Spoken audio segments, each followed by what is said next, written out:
ठीक है, बिल्कुल सही बताया। It is the property of the body, it is the property of the body, किसकी प्रॉपर्टी है? बॉडीज की है। तो कोई भी बॉडी है उसमें अगर चार्ज है तो वो किसी दूसरी चार्ज बॉडी को या तो अट्रैक्ट करेगा या रिपेल करेगा। अब आपको पता होना चाहिए सेम चार्ज होगा तो रिपेल करेगा और डिफरेंट चार्ज होगा तो अट्रैक्ट करेगा। तो सेम चार्ज और डिफरेंट चार्ज के लिए मैंने आपको बताया था प्लस चार्ज होगा, प्लस प्लस है तो ये क्या करेगा? एक दूसरे को रिपेल करेगा, है ना। और एक प्लस का है तो और एक माइनस का है तो ये क्या करेगा? एक दूसरे को अट्रैक्ट करेगा। ठीक है, एक दूसरे को रिपेल करेगा, एक दूसरे को अट्रैक्ट करेगा। अब ये माइनस का ये माइनस तो ये क्या करेगा? एक दूसरे को रिपेल करेगा। ठीक है, तो इसका मतलब ये है अनलाइक चार्ज होंगे, अनलाइक तो ये अट्रैक्ट करेंगे, और ये सिमिलर चार्ज होंगे या लाइक चार्ज होंगे तो ये लाइक चार्ज होंगे तो एक दूसरे को क्या करेंगे? रिपेल करेंगे। ठीक है, तो it is the property of the body, it is the property of the body, the property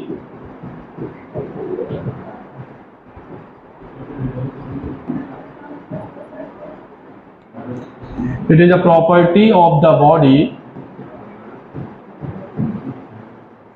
due to which it can attract। मतलब लग रहा है तुमको 12th में भी तुम्हें वही हाल करना है तुम्हारा 11th के जैसा 11th में तो वैसे ही हाल करना है। नहीं खड़े हो, वहां बैठ जाओ, चलो अलग अलग बैठना। कल से 12th में आ गए, आप भी खड़े हो जाओ, इधर बैठो, पीछे अलग अलग बैठो और अपने पर ध्यान दो। इधर बैठ जाओ, ठीक है, तो इधर बैठ जाओ। It is the property of the body due to which it can attract और रिपेल अनदर चार्ज बॉडी। एक बात याद रखना, देखो ध्यान से समझना, बोर्ड आ गया है अब आप लोगों को, मतलब आपके मम्मी पापा भी ना आपको एक बार बोलते होंगे, 2 बार बोलते होंगे, थोड़ा बहुत डांटते होंगे। मतलब डंडा लेके मारना मतलब बहुत रेयर केस होता है कि डंडा लेके मारते होंगे अब, क्योंकि अब 12th क्लास में उनको लगता है कि अब आप बड़े हो गए। आज से 25-30 साल पहले जो बच्चा 12th क्लास में होता था वो पूरी घर की जिम्मेदारियां उठा लेता था। मतलब उसकी शादी तो 10th क्लास से 7th 8th क्लास में उनकी सगाई हो जाती थी और 10th क्लास में शादी कर देते थे और 12th क्लास में वो पूरी घर की जिम्मेदारियां उठा लेता था। मतलब आप ईमानदारी से कहें तो एज के अकॉर्डिंग आप अब बड़े हो चुके हैं। अब आपको अगर मैं समझाने बैठूं कि हाथ पकड़ के लिखना सिखाऊं तो आप नहीं सीखेंगे, आपकी मर्जी होगी तो सीखेंगे। तो 12th क्लास है, बोर्ड है, तो आप लोगों को थोड़ा सा इतना तो पता होगा कि हमको खुद से पढ़ना है कि हमको कोई फोर्सफुली पढ़ा रहा है। दुनिया की कोई ताकत आपको फोर्सफुली नहीं पढ़ा सकती जब तक आपका खुद का विचार नहीं आएगा कि हमको पढ़ना है। दूसरी चीज ये है कि नंबर सबको चाहिए, मेहनत कोई नहीं करना चाहता। आप उस स्टेज पर खड़े हैं, नंबर तो हमको सब मतलब घर वालों को चाहिए, मारे 90 घर वाले चाहते भी हैं कि नहीं ये नंबर लेके आए, लेकिन मेहनत नहीं करना चाहते। हमारे दोस्त से बात करने में ज्यादा बिलीव करते हैं, ये समझ। मैंने आपसे कल भी कहा था कि आपको 2 चीजों पर बहुत ध्यान रखना है। या तो पहली चीज ये आप बेसिक आपका इतना मजबूत हो कि आप एक बार देखें और आपको तुरंत याद हो जाए। दूसरा, उस पर तो अब अपना ध्यान नहीं है क्योंकि अपन 11th क्लास छोड़ चुके हैं, जितना भी तुमने पढ़ा था सब पढ़ा, उस पर तो हम कम नहीं कर सकते। पर अब करेंटली जो क्लास चल रही है उसको इतना ध्यान से सुनो कि हमको ये वही चीज याद हो जाए तुरंत। अब ये चीज लास्ट टाइम पढ़ाई थी वही पढ़ा रहे हैं, तो आप लोगों को रिवीजन करवा रहा हूं मैं। रिवीजन इसलिए करवा रहा हूं जिससे आपका बेसिक फंडामेंटल, मतलब जब चार्ज की डेफिनेशन याद नहीं होगी तो चार्ज के न्यूमेरिकल कैसे बनेंगे। जब आपको चार्ज की डेफिनेशन याद होगी, चार्ज का फॉर्मूला याद होगा, तो आपको न्यूमेरिकल भी बनने लगेंगे। एक बार में आप लोग समझ लो, जो आपका 12th क्लास का भी भूत उतरना है वो मेरे हिसाब से तो जुलाई अगस्त सितंबर तक उतर जाता है। मतलब जो पढ़ने की क्यूरियोसिटी होगी, आप मेरे से लिख के ले लो, जैसे ही दिवाली आएगी तब तक आपका भूत उतर चुका होगा, मतलब पढ़ने से मन भर चुका होगा। जो आपके अंदर अभी एक जिज्ञासा है कि नहीं बोर्ड क्लास में नंबर लेने हैं, मेहनत करने हैं, घर पे जाके पढ़ना है, और तुम पढ़ते भी हो अभी, क्योंकि अभी आपको 2 पेज लिखने को मिलेंगे केवल फिजिक्स में, और 2 पेज आप रट लोगे अच्छे तरीके से। फिर उसको तीसरे दिन क्लास लगेगी, तब तक आप उसको 4 बार पढ़ चुके होगे, तो आपको याद भी हो जाएगा, आपको मजा भी आएगा, आपको इंटरेस्ट भी आएगा, और आपके फाइनली मतलब आपको ऐसा लगेगा कि हम बहुत कुछ कर सकते हैं। लेकिन जब आपकी इतनी मोटी फिजिक्स की बुक एक पार्ट 1 कवर हो जाएगी, और पार्ट 1 आपकी केमिस्ट्री की हो जाएगी, फिर जब टेस्ट इकट्ठे होंगे तब समझ में नहीं आएगा फिजिक्स का रिवीजन करेंगे, केमिस्ट्री का करेंगे, मैथ का करेंगे। उस केस में आपको डर लगेगा कि अब क्या करें, और नंबर आपके दिसंबर तक आते आते बिल्कुल आप ऐसे बोल चुके होंगे बस पास हो जाए बहुत है, ऐसा बोलते हैं बच्चे। उनके हमने ऐसे ऐसे बच्चे देखे हैं जो अभी से लेके जुलाई तक बहुत अच्छा पढ़ेंगे, क्योंकि अभी जोश रहता है उनके अंदर, कोई काम नहीं रहता उनके अंदर, स्कूल जाना नहीं होता उनके अंदर।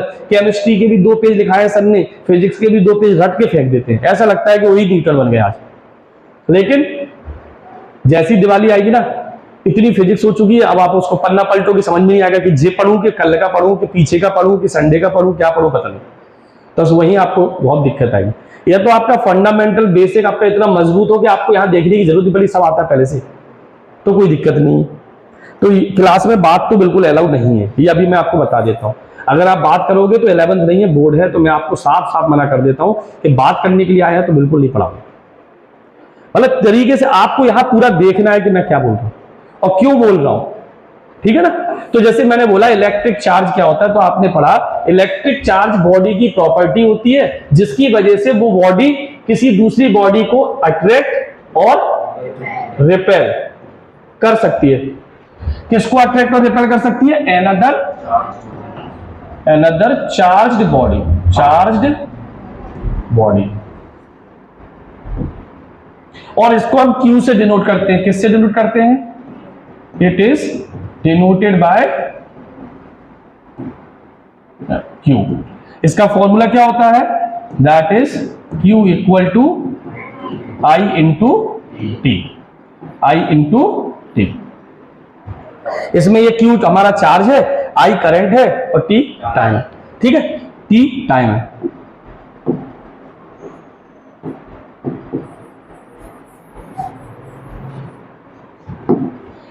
अब इसके बाद बेटा ध्यान से सुनिए बेटा, एसआई यूनिट क्या होती है इसकी? एसआई यूनिट, तो इसकी एसआई यूनिट होती है बेटा, करंट की होती है एम्पियर और टाइम की होती है सेकंड। एम्पियर इंटू सेकंड को ही कूलाम कहते हैं और इसको कैपिटल सी से डिनोट करते हैं। सीजीएस यूनिट बताओ क्या होती है? सीजीएस यूनिट करंट की स्टेट एम्पियर और इंटू सेकंड, और इसे हम स्टेट कूलाम कहते हैं। क्या कहते हैं? स्टेट कूलाम, ठीक है। इसका डायमेंशन, अच्छा एक चीज और समझ लेते हैं, पूरे इलेक्ट्रिसिटी में जितनी भी एसआई यूनिट है उनमें स्टेट लगा दो तो वो क्या बन जाती है? सीजीएस यूनिट बन जाती है। वह शर्त ये है कि हमने आपको बताया था वो यूनिट जो है ना साइंटिस्ट के नाम पर हो, समझ गए? साइंटिस्ट के नाम पर, जैसे कूलाम साइंटिस्ट का नाम था, उसमें स्टेट लगा दो सीजीएस यूनिट बन जाएगी, स्टेट कूलाम। एम्पियर साइंटिस्ट का नाम है, उसमें स्टेट लगा दिया, स्टेट एम्पियर बन गया, ठीक है। ऐसे ही आपने बोल्ट साइंटिस्ट का नाम है, उसमें स्टेट लगा दिया, स्टेट बोल्ट हो गया। ऐसी फेरड भी साइंटिस्ट का नाम है, उसमें स्टेट लगा दिया, स्टेट फेरड हो गया। क्लियर? तो जितनी भी इलेक्ट्रिसिटी में साइंटिस्ट के नाम पर यूनिट यूज होती हैं, खासकर बेसिक, आप एक बात समझ लो, उनके आगे अगर स्टेट लगा देंगे तो वो क्या बन जाएगा? सीजीएस यूनिट बन जाएगा, ठीक है। इलेक्ट्रिसिटी की बात कर रहे हैं, मैंने आपको बोला मैकेनिक्स की नहीं तो आप न्यूटन में स्टेट न्यूटन लगाते हैं, समझ गए ना, उसमें डायन होता है, ठीक है। अब इसका डायमेंशनल फॉर्मूला अगर हम बात करें तो डायमेंशनल फॉर्मूला क्यू का कितना होगा बताओ? करंट का क्या होता है बेटा? ए। टाइम का क्या होता है? टी। तो इसका डायमेंशनल फॉर्मूला क्या होता है? A T. और ये कैसी क्वांटिटी है बताएं? It is a scalar quantity. ये चीज इतना आपको पता होनी चाहिए। इतना समझ में आ गया? आप लोगों को एक बात बताऊं, सीजीएस यूनिट अभी तक आपने सिर्फ एक पढ़ी है, सीजीएस यूनिट 2 होती है। सीजीएस यूनिट 2 होती है, तो मैं आपको बताता हूं कैसे होती है।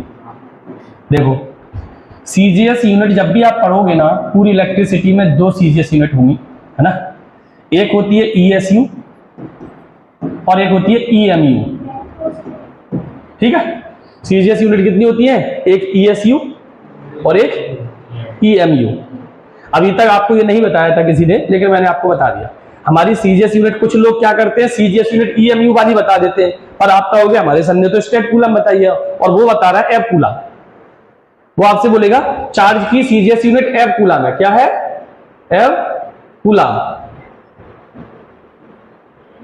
अब आप कहोगे हमारे सर ने स्टेट कूलम बताइए। अब आप मानने को तैयार नहीं होगे, आप उससे कहोगे तुम गलत बोल रहे हो, तो तुम्हारे सर ने गलत पढ़ाया है।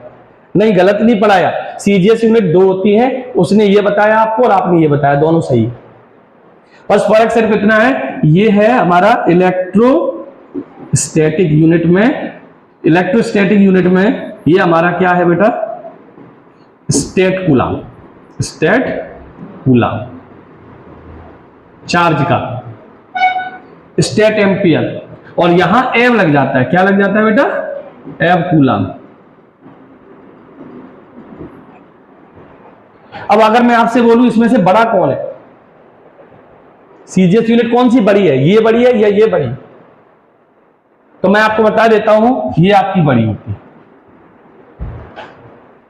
सीजीएस यूनिट इलेक्ट्रोमैग्नेटिक यूनिट वाली बड़ी होती है, इसका फुल फॉर्म तो पता ना, इलेक्ट्रोस्टैटिक यूनिट, इलेक्ट्रोमैग्नेटिक यूनिट। ये है स्टेट कूलम और ये है एव कूलम, ठीक है।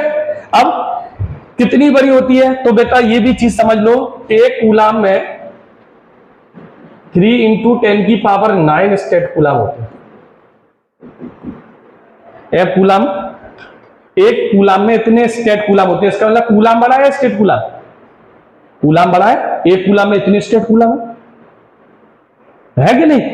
और अगर मैं बोलूं एक कूलम में कितने एव कूलम, तो 1/10 एव कूलम। अब आप मुझे बताओ सबसे बड़ा क्या है, एव कूलम। एक एव कूलम में 10 कूलम होते हैं, इसका मतलब ऐसा यूनिट से भी बड़ा है ये आपका जो है वो ऐसा यूनिट से भी बड़ा है। बात समझ में आई, मतलब एव कूलम कूलम से भी बड़ा है और स्टेट कूलम कूलम से बहुत छोटा है, बहुत ज्यादा छोटा है, और ये कूलम से 10 गुना ज्यादा बड़ा है। कितने गुना ज्यादा बड़ा है, 10 गुना। इसका मतलब ऐसा यूनिट से भी बड़ी यूनिट होती है कूलम, कूलम से भी बड़ी है कूलम, ठीक है। तो ये बात समझ में आ गई। तो ये हमारी सीजीएस यूनिट होती है बेटा, इलेक्ट्रोस्टैटिक में चार्ज की।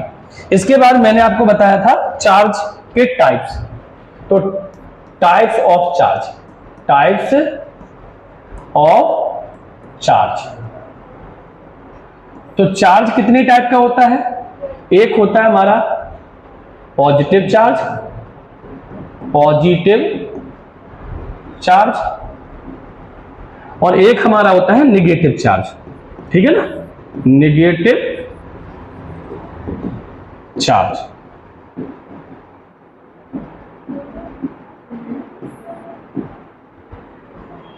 एक हमारा होता है पॉजिटिव चार्ज और एक हमारा होता है नेगेटिव चार्ज। अब कब पॉजिटिव चार्ज आता है बॉडी पे, कब नेगेटिव चार्ज आता है, तो ये भी आप समझ लो। मैंने आपसे कहा था हर बॉडी जो है, बॉडी या कहे मैटर, किससे मिलकर बना होता है, मॉलिक्यूल से। मॉलिक्यूल किससे मिलकर बना होता है, एटम से। एटम किससे मिलकर बना होता है, इलेक्ट्रॉन, प्रोटॉन और न्यूट्रॉन से। अब इनकी आप स्ट्रक्चर देखेंगे तो ये हमारा न्यूक्लियस है, ये दोनों जो हैं इसमें रहते हैं और इलेक्ट्रॉन रहता है ऑर्बिट में। तो जो बाहर रहता है वही निकलेगा सबसे पहले। तो जैसी एनर्जी मिलती है तो कौन बाहर जाता है, इलेक्ट्रॉन। तो जब भी बॉडी चार्ज होगी तो who is responsible for charging of body, only electron. Who is responsible, who is responsible, तो आप बताएंगे ओनली इलेक्ट्रॉन।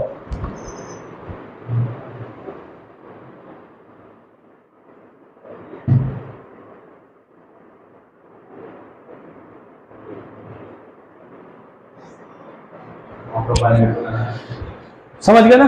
तो who is responsible, only electron. ये क्वेश्चन पेपर में पूछ लेता है कई बार एमसीक्यू में कि बॉडी को चार्ज करने के लिए